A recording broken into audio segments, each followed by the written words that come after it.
Amigos, subindo as escadas, seu Esparta me deu um braço. Ele elegante, magro, jovem, eu fiquei admirado. Chegando aqui, encontrei-me com o Dr. Luiz Monteiro de Barros, com a dona Nair Ferreira, com a dona Carminha Lator e com a dona Aninha. As emoções extravasaram. Então sentimos-nos assim felizes, porque estamos numa casa amiga. E recordando-nos de Sacramento, lembrando de nossa avó, Jerônima Pereira de Almeida, Meca. Em Sacramento todo mundo tem apelido. Eu mesmo, quando nasci, me deram o apelido de Lelo. Disseram-me que em holandês um palavrão. Mas minha esposa me chama de Amor. Então meu apelido é Amor, né? E por isso eu posso dizer que em Sacramento todos tinham apelido, não é, Fernanda? Fernanda é de lá, sabe? E Vó Meca era um fato interessante. Ela possuía o dom de dupla vista, ou dupla visão.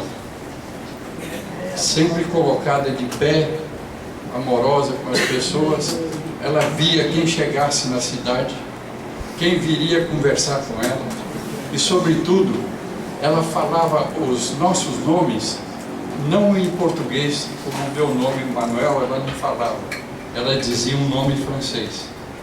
E quando em Piracicaba, o Chico Xavier disse-nos, a Darcy e a mim, e a minha pessoa especialmente, que eu havia participado da Revolução Francesa, eu falei, por isso que eu sou médico. Aí eu entendi, há 35 anos passados, por que eu tinha mediunidade, por que desde criança eu tinha aqueles desdobramentos e passando a observar outros países.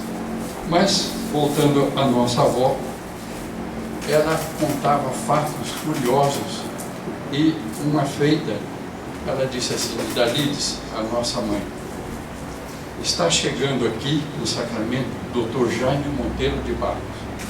Ele foi meu filho na França. Ele é um filho adorável. E eu gostaria que quando ele chegasse aqui, a minha caminha baixa, que ele se ajoelhasse para eu dar um beijo forte, expressivo à sua pessoa. E a vovó estava, naquela época, já atrofiada, ela ficara paralítica, não podia mover os braços nem as pernas, e só falava, mas a sua palavra era de uma potência, de uma integridade fora do comum. Aquela mediunidade, talvez mais potente do que a de Eurípides, porque ele fizera a mediunidade de cura, a mediunidade de palavra, mas ela trazia uma mediunidade acima do caráter próprio de Eurípides. E Chico confessou-nos, ao Zé Antônio, a Darcy e a mim, que quem dirige a Cidade Esperança não é Eurípides, é a Vó Meca.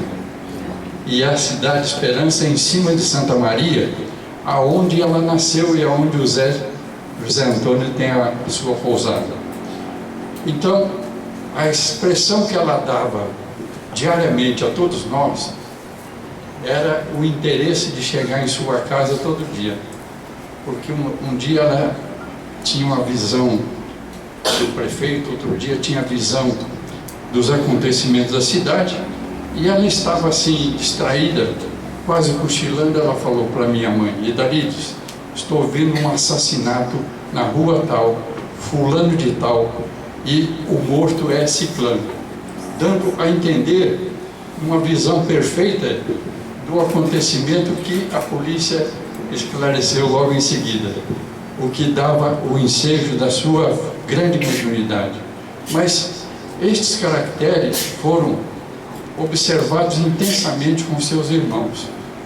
A vovó, minha bisavó, mãe dela, Cândida Rosa, casaram 2 vezes. No primeiro casamento tiveram 5 filhos, incluindo Vó Meca. No segundo casamento, 4 filhos. Mariano era chamado Senhor Mariano, todos eles tinham apelido.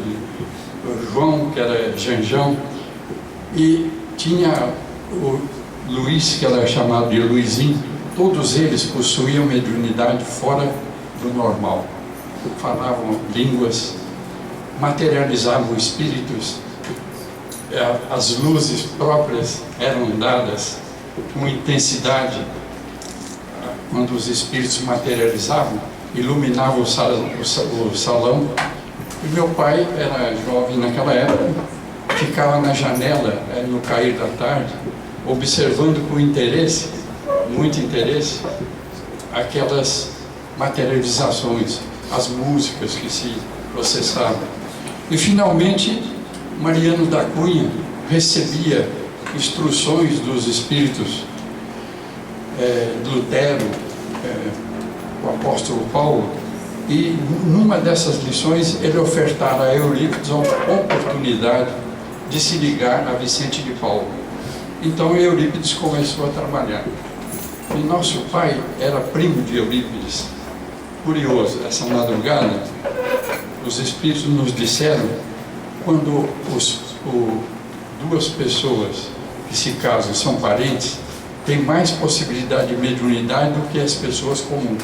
Então meu pai era primo primeiro de minha mãe, e a mediunidade da minha mãe, eu vou contar já, era espetacular, era extraordinária. Então Eurípides tinha deveres a cumprir, e estes deveres foram patrocinados por senhor Mariano, na Santa Maria. E ele conversava com os espíritos, os tios eram agricultores, eram sitiantes. Ele conversava com os espíritos em francês, em latim, em alemão, e ele ia traduzindo para as pessoas que estavam assistindo ao trabalho, o que dava a entender que Eurípides não só trazia no seu bojo as ideias da Áustria, da França, mas também, sobretudo, ele ofertava os ensinos àqueles espíritos que traziam as mensagens. Então, Martim Lutero sempre trazia para Eurípides expressivas condições evangélicas diferenciadas que ele poderia depois transmiti-la para as pessoas. E senhor Mariano tinha mediunidade curiosa com os doentes. Ele falava, solte o doente, não tem problema, ele vai chegar aqui sossegado. E o doente chegava realmente sossegado. E um dia, um obsediado chega perto dele com 12 anos, a minha pessoa. E ele olha para mim e diz assim, você vai trabalhar a vida inteira. Eu falei, tio, lá em casa o único que vai ser, trata dos animais, cuida do milho, de tudo, sou eu. Eu trabalho bastante lá, se eu ainda quer mais. Ele falou, não, mas isso aí todo mundo faz. Você vai fazer mediunicamente a vida inteira. Eu estou hoje com 83 anos, iniciamos no Paz e Amor, fez 50 anos em setembro do ano passado, e nós temos assim as possibilidades de juntarmos aquelas lembranças dos nossos pais, dos nossos tios, para a competição, não só verdadeira de outras vidas, porque ser médium é dever, é fato ligado às vidas passadas. Ninguém é médium porque deseja ou porque estabeleceu a sensibilidade, principalmente hoje que ela é estudada nas universidades de Harvard, em São Paulo, na USP, mas sim porque a pessoa traz em suas características afinidades de outras vidas, ofertando até as sensibilidades correlatas àqueles períodos. Então, na França, disse-nos o Chico que o nosso viver com os maçons, os jacobinos, era intensa. E essa vivência permitiu-nos que batalhássemos para derrubar a Bastilha e batalhássemos para a liberdade francesa. E isso nos fez, logo em seguida, falecer, disse o Chico, com problemas renais graves. E Chico olhou-nos e disse, você nasceu com problema renal, porque não chegou a completar a vida passada, ou seja, morrera antes do tempo. Então, no Paz e Amor, com o auxílio do seu Espartaco inicialmente, com o Cortese, com o Dalto Pastore, a gente iniciou aquelas tarefas e ali eu fora curado por eles. Eu estava desenganado. E esta condição nos permitiu trabalhar em frequências que nós não havíamos pensado ainda, de vidência, de audiência, de escrever o que os Espíritos querem. E à noite, das 3 horas da manhã, Darcy talvez nem saiba disso, o Otávio pouco sabe também, mas todos os dias, sem exceção, mesmo domingo, sábado, os Espíritos nos acordam às 3 horas da manhã e nos transmitem algumas coisas. Como dissemos agora há pouco, que hoje nos transmitiram de que os parentes próximos, casados, têm mais sensibilidade, têm mais mediunidade do que os outros. Eu gostaria até de saber se o Chico, a mãe dele era parente do pai dele. Porque a mediunidade é o seu Espartaco, né? Eu não sei se eram parentes os pais dele, mas aumenta assim a possibilidade, talvez por problemas de débitos do passado, a família está incluída. Então esses fatos se deram muito com a família de minha avó, deram-se muito com a família intensa de meu pai e sobretudo de minha mãe. Minha mãe fora parteira 50 anos de Sacramento. Ela se dedicou mais aos pobres, toda a cidade, as mulheres faziam partos com ela, mas não sei se a Fernanda nasceu por ela. Foi, Fernanda? E meu filho foi o último que nasceu, você também talvez, né? Então, minha mãe recebia do Dr. Bezerra de Menezes e de Eurípides a comunicação. A criança está assim, vai nascer assim. E alguns fatos ela deu-nos a ideia notável de que o Dr. Bezerra explicava para ela: olha, essa criança veio pelo parto pélvico, pelos pés. Ela está com o cordão umbilical envolvido no pescoço.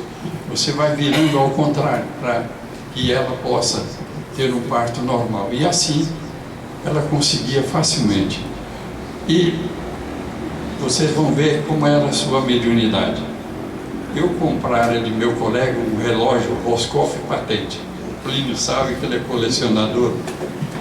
Então, chegando em Sacramento, ela me abraçou, me beijou e disse: você está com um relógio no bolso que é de um velhinho e é o relógio de muita estima.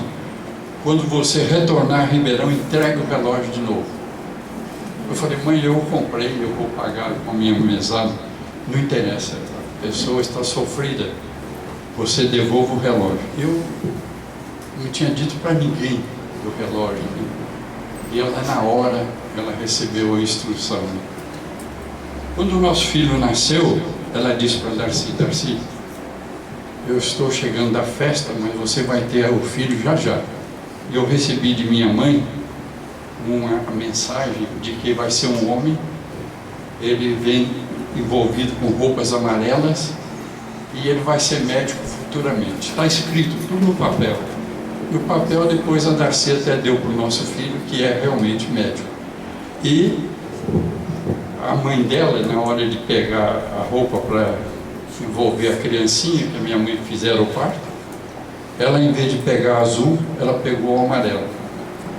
E a Darcy e a mãe não sabia disso, depois que a minha mãe pegou o papel e mostrou-se para ela. Estava na bolsa, né? Então, a sua mediunidade era um tempero especial na nossa casa. E ela falava baixinho, ela torcia para o Guarani, devido por sinal está mal, né? Temos que pedir para a nossa mãe ajudar o Guarani. Ela tinha verdadeira adoração pelo maestro Carlos Gomes. O Eurípides havia curado o pai dele e as irmãs de Carlos Gomes ficaram grandes amigas dos meus pais. Iam sempre a Sacramento. E ela, sabendo que o Guarani foi uma homenagem ao Carlos Gomes, ela passou a torcer para o Guarani. E ela falava sempre os resultados, falava a escalação. Ela acertava, nunca errava nos resultados. Assistiu o jogo de mão dada com a gente, numa emoção profunda. Meu pai dizia assim, quando foi o jogo? Ele queria saber o resultado, ele queria assistir. Mas ela possuía o dom inquebrantável da mulher perfeita. Por quê? Minhas sobrinhas chegavam lá, todas bonitas, com as pernas de fora, sainhas curtas, né? Meu pai, essas meninas de hoje, olha aí como é que está, como é que estão, né? A minha mãe olhava e falava, Rezende, você está atrasado, elas têm as pernas bonitas, deixa elas mostrar, olha os rostos delas, que beleza, deixa que os homens possam olhá-las, não só com interesse material, mas também espiritual. Ela tinha lições que passava do limite, mas a sua mediunidade trouxe para a nossa casa o pastor da igreja presbiteriana, trouxe a madre da Santa Casa de São Carlos, trouxe a mãe do padre. Então elas eles se reuniam e ali conversando amorosamente as coisas de Deus, as coisas da vida, as coisas de interesses maiores. E quando chegava 10 para as 9, eles se levantavam e diziam, Dona Idalides, está na hora da sua prece. Eles saíam e às 9h em ponto ela fazia as orações com aqueles que ali chegavam, ou com meu pai e ela e minha irmã, né? O que ficava um controle muito agradável. Mas saindo de nossa família, nós vamos encontrar amigos diletos. Por exemplo, o seu Esparta, quando foi da saída dele e do Cortese, do Pastore e do Galvez, do nosso lar, eles foram fundando centros, né? O Cortese fundou o Paz e Amor, o seu Esparta aqui, o Galvez fundou o Centro União, mas Chico Xavier, piedosamente, ofertou ao Cortese uma lição profunda, recebeu o Emmanuel. Eu não sei se alguém chegou a ver o Chico mediunizado com o Emmanuel. Ele ficava totalmente diferente, voz estoante, belas, formosas, e dava lições profundas. Então Emmanuel disse para o Cortese, o Paz e Amor foi feito para trabalhar cedo, à tarde e à noite. Foi feito para criar diversas casas. Foi feito para servir o próximo. Não pode parar. Naquela época era pequeno o Paz e Amor, era modesto. Hoje são 3 casas, como aqui, né? Foram multiplicando as tarefas. Então, a gente percebeu que tudo isso aí havia sido dado pelo Chico, pelo seu Esparta e pelo Cortese, na casa do Cortese. Eu estava doente naquela época, eu estava desenganado, problema renal, como o Chico mesmo comentou, e fora curado por eles.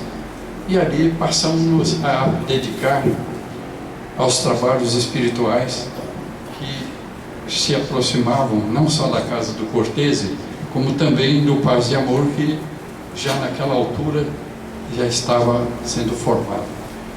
Isso inteirou-se o ano passado, 50 anos. Dali para cá a gente nunca mais parou, não só a minha pessoa como a Darcy, mas o interessante de nossas 2 vidas, estamos casados há 58 anos, ela é que faz tudo, e o Rezende que leva a fama.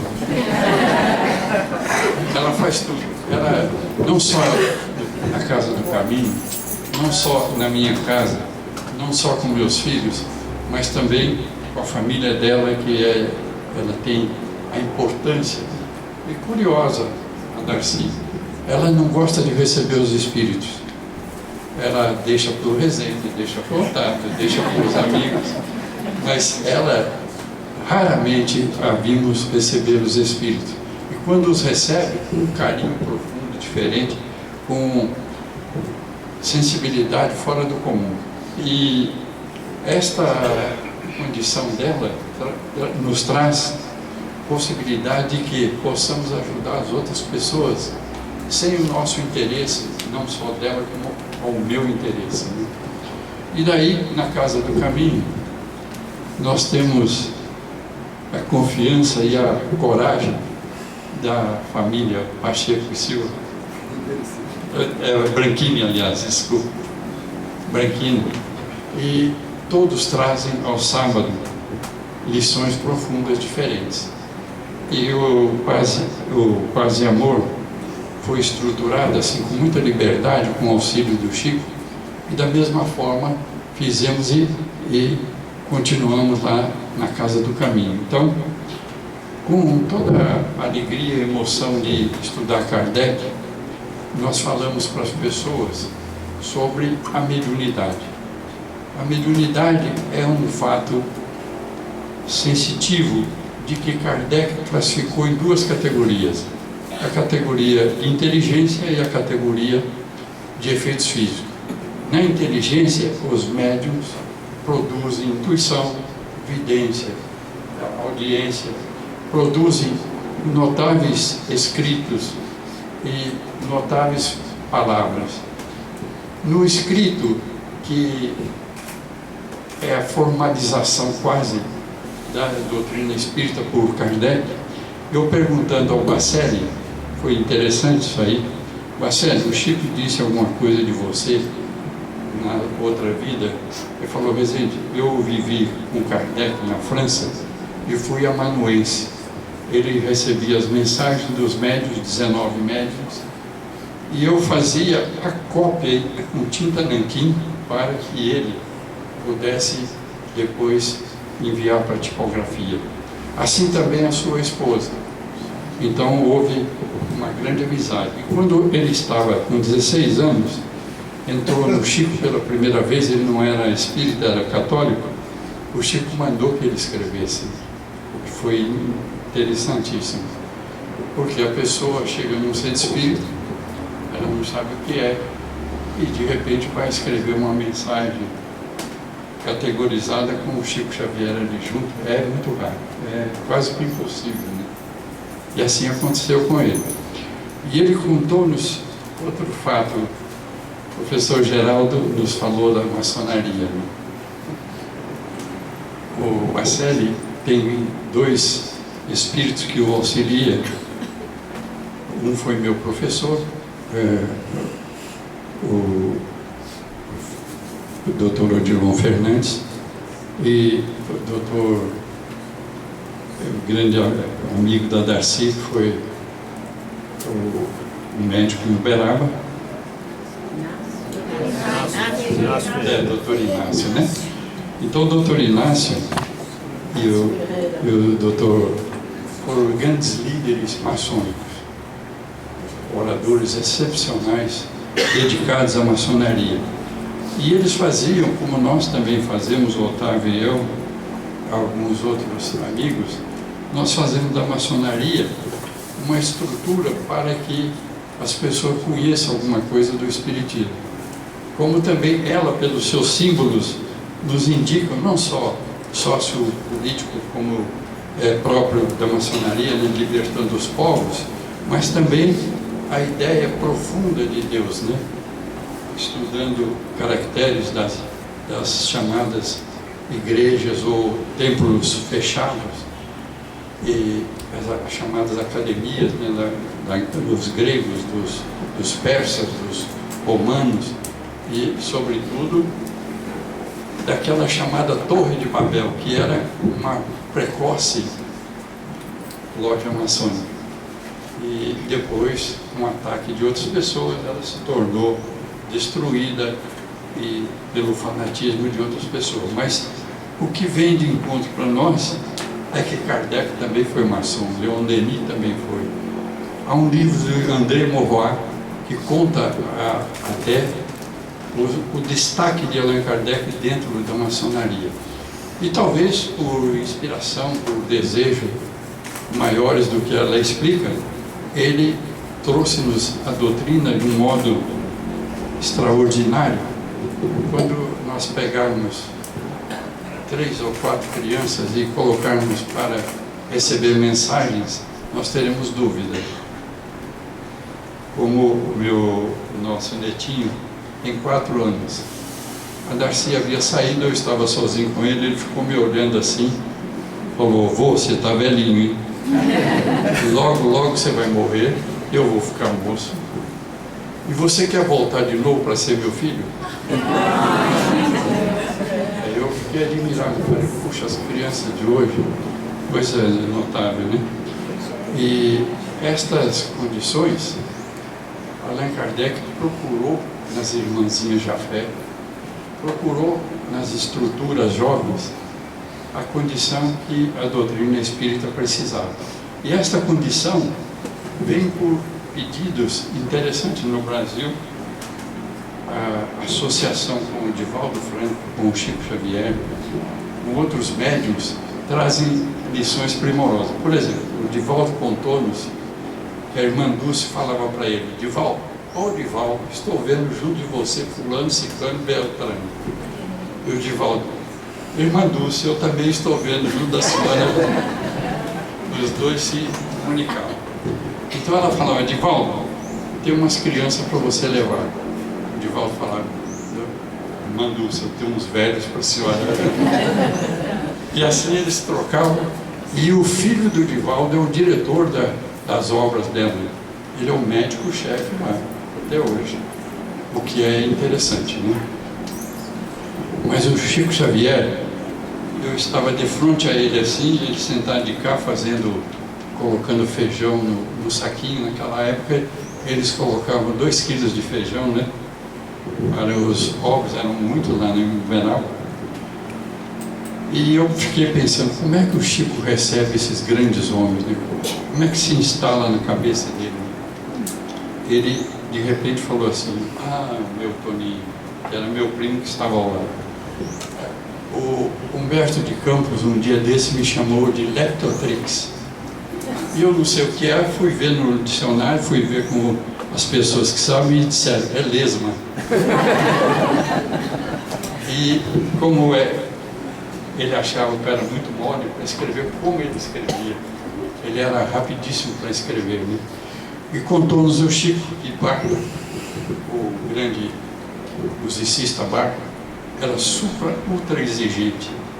Ela quer receber minha mensagem, quer ouvir-me, quer trabalhar comigo, ouça bem o que eu estou fazendo.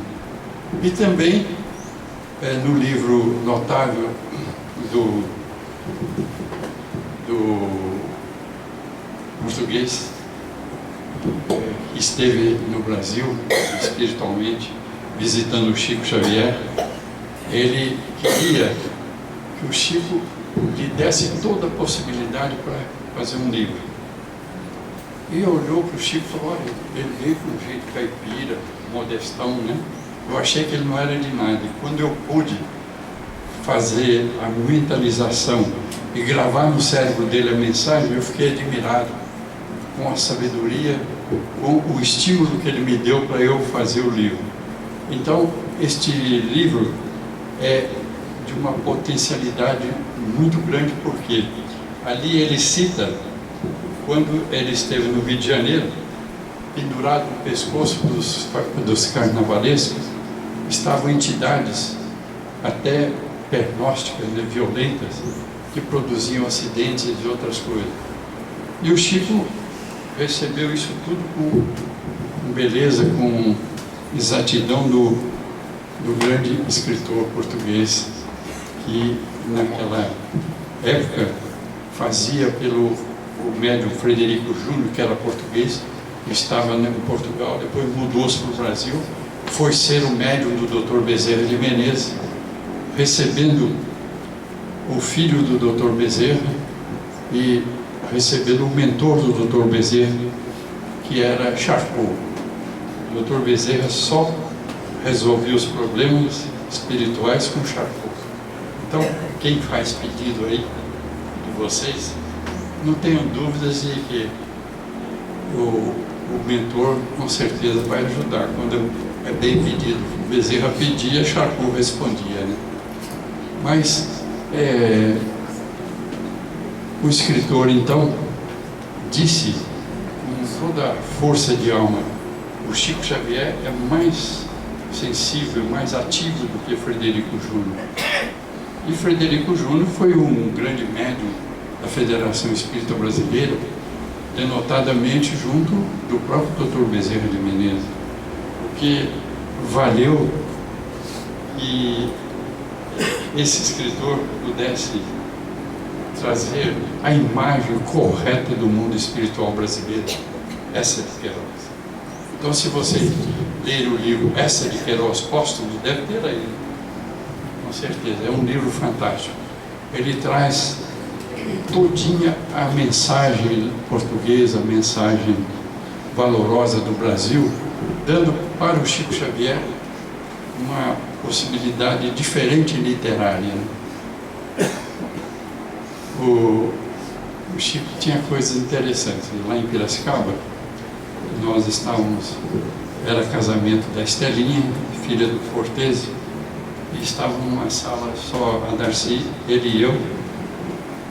Ele, antes de fechar a porta, uma senhora chegou com um copo grande, duplo, né, de suco. Ele falou: Rezende, você não comeu.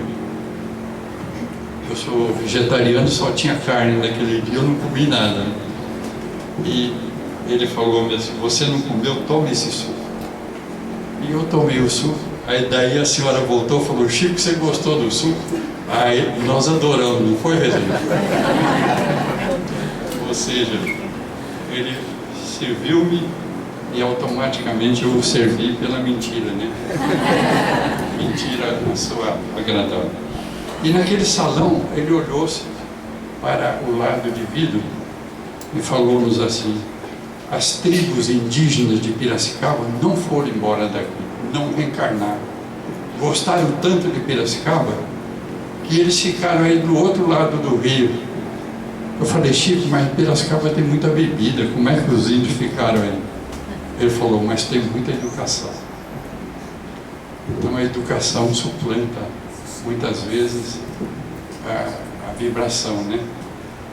E quando minha irmã foi a Uberaba, quando havia morrido meus pais, o Chico disse assim: olha, dona Mária, estou vendo seus pais muito bem, mas seu pai é mais adiantado que a sua mãe.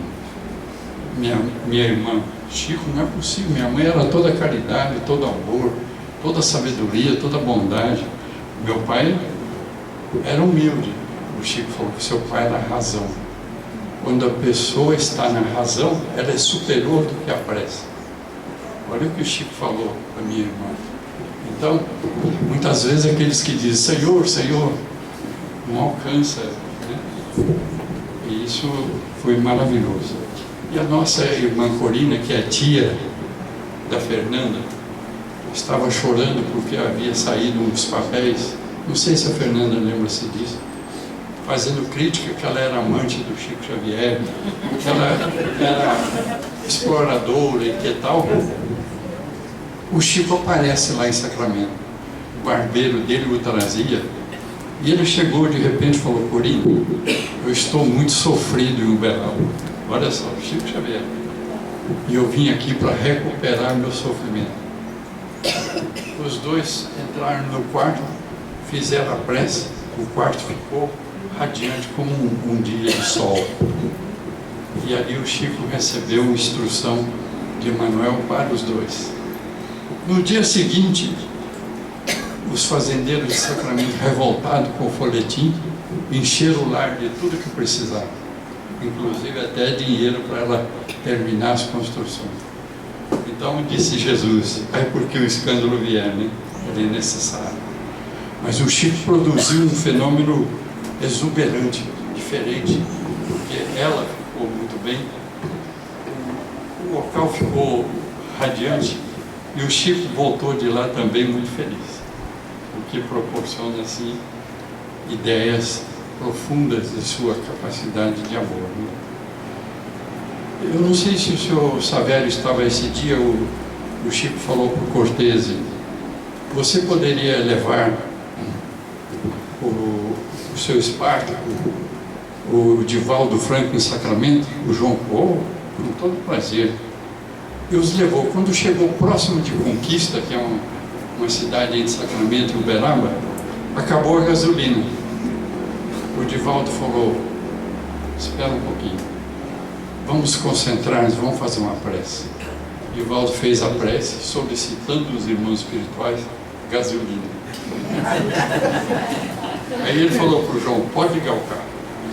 O João ligou o carro pegou, e ele falou, quando nós chegarmos em Sacramento, vai ser necessário abrir o motor do carro. Na porta do colégio lá em Kardec, ele não vai andar mais. Quando chegar em Sacramento, o carro parado ali não funcionou mais. O seu Heitor, que era mecânico da Chevrolet, espírita lá do colégio, abriu, estava um pino solto dentro do, não sei, coroa, pinhão, aquelas coisas todas. Tiveram que ficar lá um dia. E aí nós percebemos que a mediunidade do seu Esparta, do Cortese e do Divaldo fizeram o carro andar com ectoplasma. Se vocês tivessem gasolina, dá uma olhadinha. Seu Esparta, agora busca gasolina, né? Mas foi um dia fantástico. E estas conversações, assim, de repente, com o Chico, a gente as tinha em Uberaba, melhor, nas nossas visões. E um dia estávamos lá, com amigos do Paz e Amor, o Chico passou perto de um de nós e disse assim, você está com ideia de matar o namorado, o noivo e o futuro esposo de fulano. O Chico já falou para ele, não pense isso, não fale nisso, arrume outra mulher. Você está esquecido, arrume outra. Ele, com medo do Chico, foi embora, falou, nunca mais volta aqui. Chegamos no hotel lá em Uberaba, o Hotel Regina, ele estava dormindo numa banheira, sossegado lá com o gibi na mão. Falou, nunca mais quero ver o Chico Xavier. E Eurípides também fez isso com meu avô. Meu avô era sapateiro e nervoso com alguém, e ele colocou a faquinha de sapateiro na cintura. Eurípides passou por ele e falou, senhor José, nós como cristãos não usamos armas, nem por brincadeira, guarde a sua faca para o trabalho. E meu avô falou, nunca mais passei perto de Eurípides. E meu pai, pensando, né, será que eu devo falar com Eurípides se eu compro na minha casa? Quando ele pensou assim, Eurípides passou por ele e disse, senhor José, pode comprar a casa que o senhor vai ser muito feliz.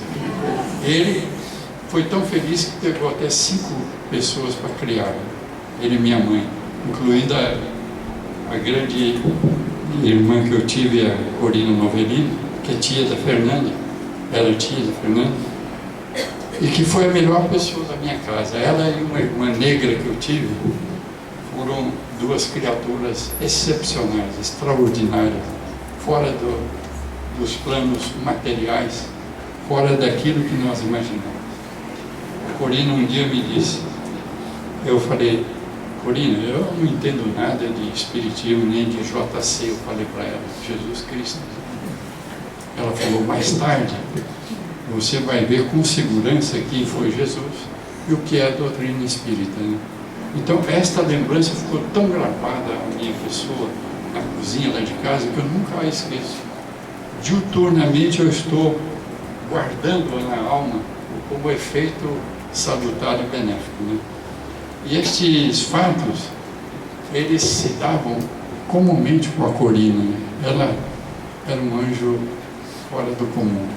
E minha irmã, além de ser muito bondosa, minha irmã negra, ela chegava todo dia de manhã, você teve sonhos? Ela, sonhei, com o quê? Eu contava o sonho para ela e falava, vai dar borboleta hoje no dia. Ela sabia todos os bichos, né? E conforme os nossos sonhos, eu sempre sonhei bastante. E normalmente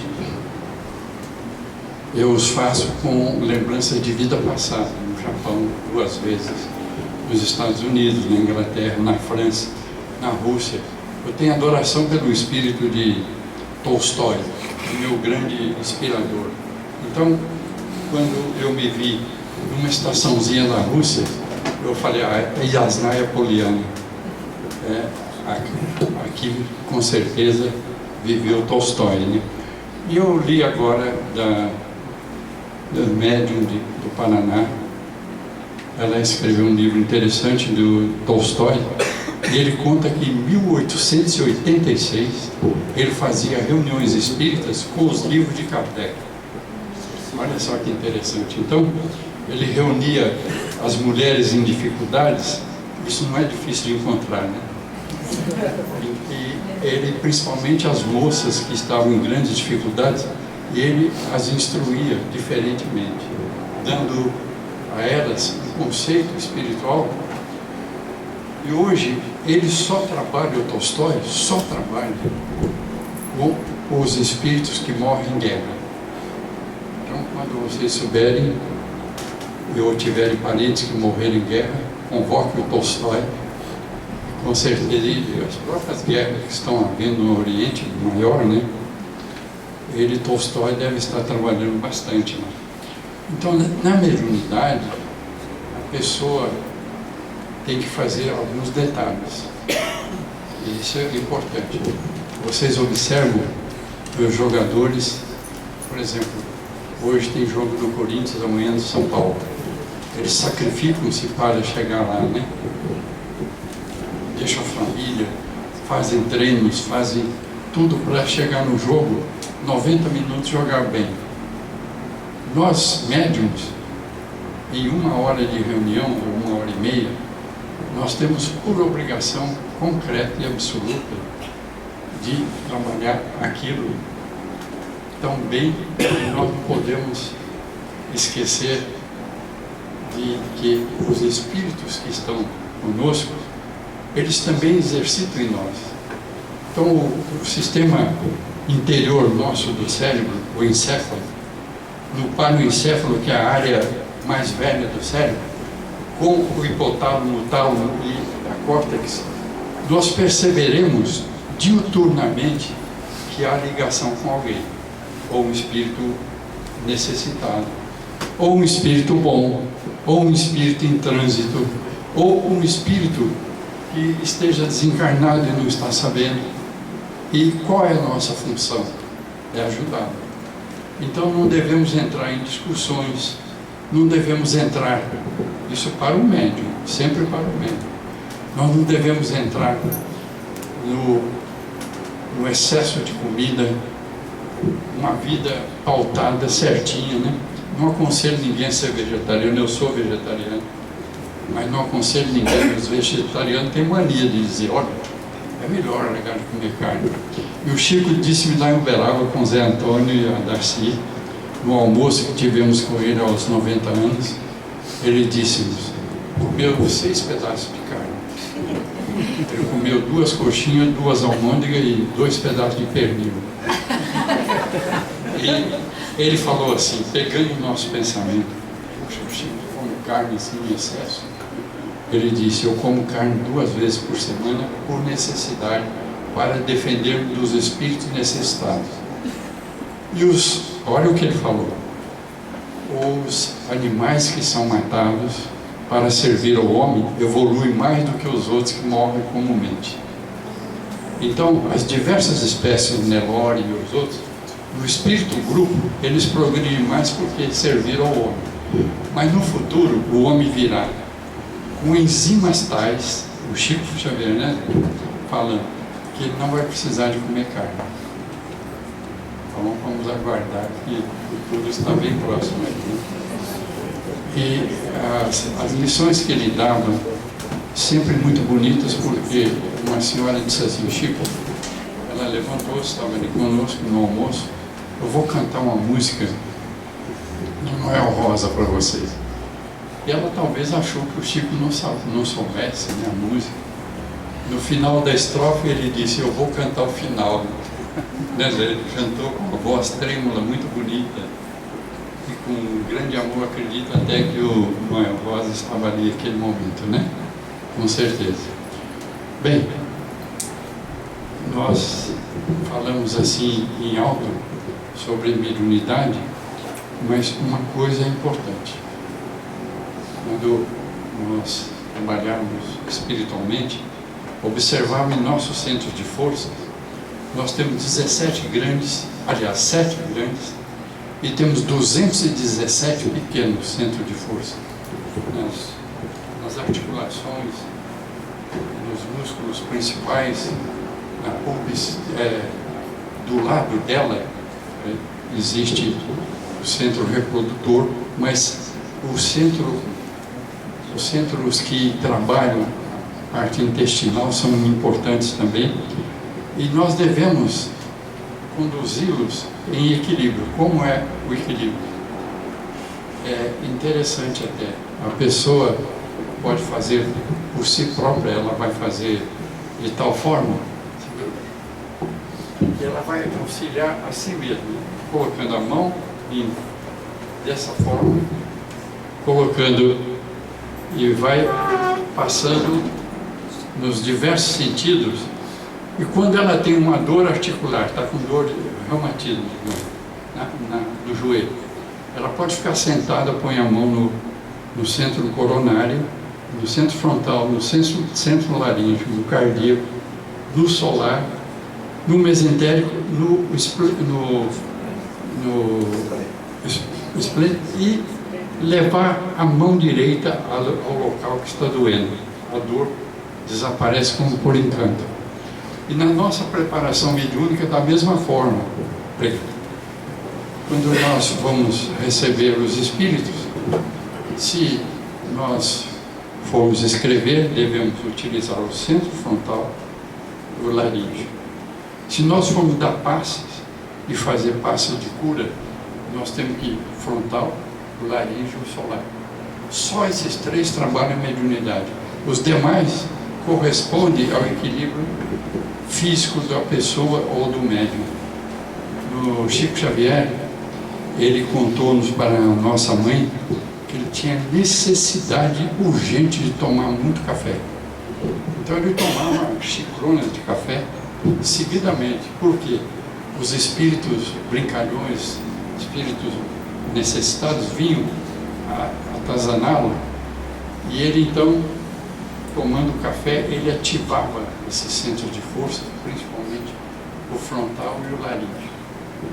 Consequente, ele tinha sua defesa.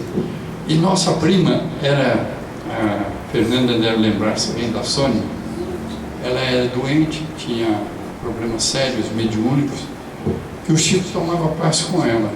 Aí todo mundo, ó, o Chico toma passe com ela, vamos tomar também, né? E a Sônia era irreverente, ela dizia, não vou dar passe com vocês, não. Só dou passe no Chico Xavier. É privilégio meu e dele só. E um dia ela falou para o Freitas Nobre, o Chico orientando o Freitas, para que se candidatasse a vice-prefeito de São Paulo, e depois ele teria uma tarefa maior, que ele veio ser prefeito, morreu o prefeito naquela época. A Sônia falou assim para ele, você está passando da hora, vai embora, falou para o Freitas Nobre, você está exigindo demais do Chico Xavier. E todo mundo, nós todos que estávamos ali, fomos embora, né? Com vergonha, porque ela falava mesmo. E chegou um general, sem uniforme, né? E falou para Sônia, eu queria falar com o Chico Xavier. Ela falou, entra na fila. Ele falou, senhora, eu venho em nome do governo, sou general. Entra na fila. E Chico ouvindo e os espíritos indicando, ele levantou-se, Chico chamou o general, foram para uma sala, o general saiu com um pacote de mensagens e em seguida houve a liberdade no Brasil. Com certeza foi essa mensagem. Aí ele falou para a Sônia, o general, quando eu voltar aqui eu virei de uniforme com minhas medalhas e vou ficar em último lugar lá. É bom que o senhor faça para dar exemplo. Ela falou para ele. Então, ela era um canto. E alguém falou assim: Chico, você toma passe com ela, ela está aí todo dia, ela tem adoração por você. Consequente, cure a Sônia.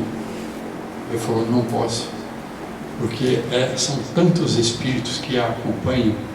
Ela foi princesa de Catarina de Médici, ajudou a matar os protestantes em La Rochelle, e ela não pode ter qualquer liberdade de cura.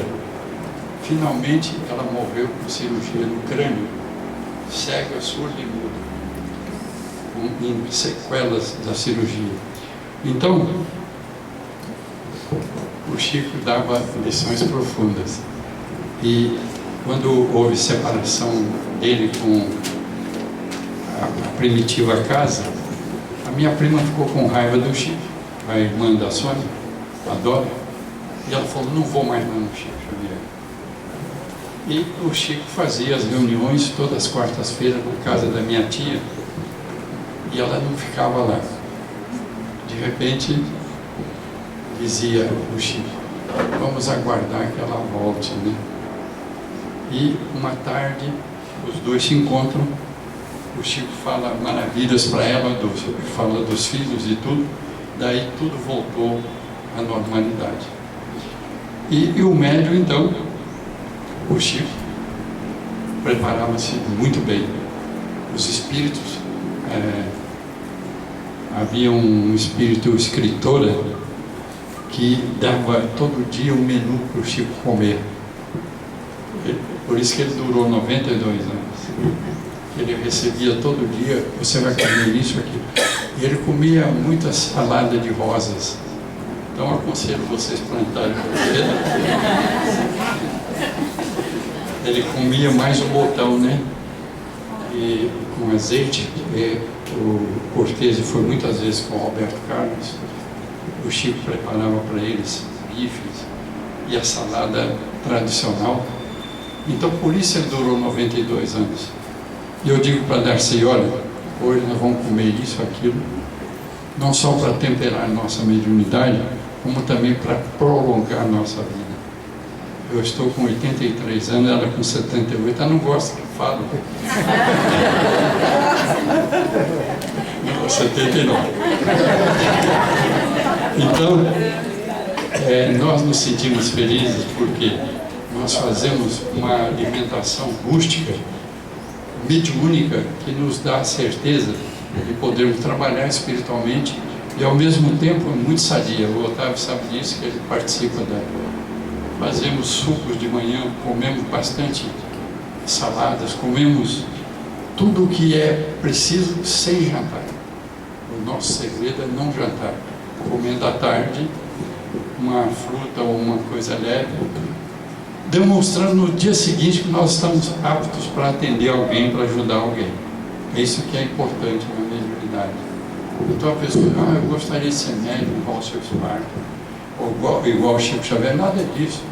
Seja médium do sorriso, da mão, da alegria, da paz, da palavra, dando o ensejo de libertar alguém ou alegria de poder auxiliar.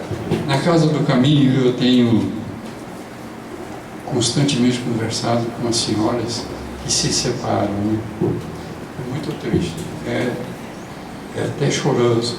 Às vezes a gente chora junto, porque a pessoa às vezes leva 20 anos, 30 anos, 40 anos com uma pessoa, e de repente aquela pessoa sai simplesmente da vida da outra, causando um distúrbio fantástico, né?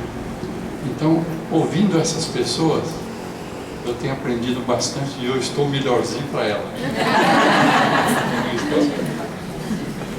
Com certeza. E assim, eu diria que na mediunidade, o grande segredo, pode acreditar o que nós vamos falar, este é o maior segredo da mediunidade, é ouvir. Pessoas não têm tempo, né? Falar: não, depois eu oro para você. Olha, você vem aqui outro dia, olha, nada disso, é agora. Ouça, as pessoas estão famintas de amor.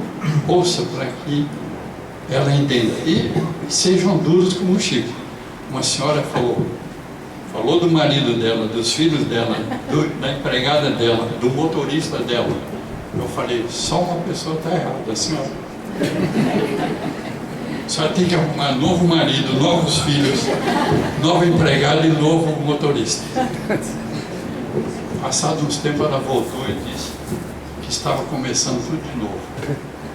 Então, nós temos que ouvir mesmo as pessoas para entendermos a nossa mediunidade. E quando sentarmos à mesa, interessante, há duas qualificações importantes. Uma, a oração é a louva minha, é o crédito de amor, de louvor a Deus, ao Cristo. É o crédito nosso com os Espíritos. E vibração é diferente. Vibração é encaminhar para os doentes, para os hospitais, para as pessoas sofridas, o nosso pensamento de bondade e de amor. Efetuando assim, nossos corpos ficam agradáveis, nós ficamos bonitos, mesmo que sejamos feios, mas nós olhamos no espelho, nós estamos com os olhos úmidos, como o Chico falou. Os espíritos evoluídos têm os olhos úmidos, as unhas quadradas. Olhem vocês, as unhas são quadradas. Ele disse, os grandes homens, os grandes líderes têm as unhas quadradas. Aí ele falou, veja o Roberto Carlos, o Pelé, mostrando que eles são líderes, por isso são características da pessoa. Então, deixando a esta casa o nosso carinho, eu não podia deixar de falar com muito amor do casal, das suas famílias, dos seus filhos, que trazem o equilíbrio da Casa do Caminho. Todo sábado eles estão lá. Eles levam não só a mensagem do Batuíra, a mensagem forte de Jesus, como também trazem para nós exemplos inesquecíveis. Durante a semana nós ficamos lembrando do que eles falaram, vale a pena. São lições muito belas e profundas. E eu fico admirado porque a condição especial de trabalho deles, de vida deles, e dinamizando viagem, palavra, bom sentido lá em Biúna, nós só temos que agradecer. E fazemos especial convite a todos que um dia possam chegar até a Casa do Caminho e nós os receberemos com muito amor. Eu treinarei para recebê-los naquele dia. Muito obrigado, um abraço a todos.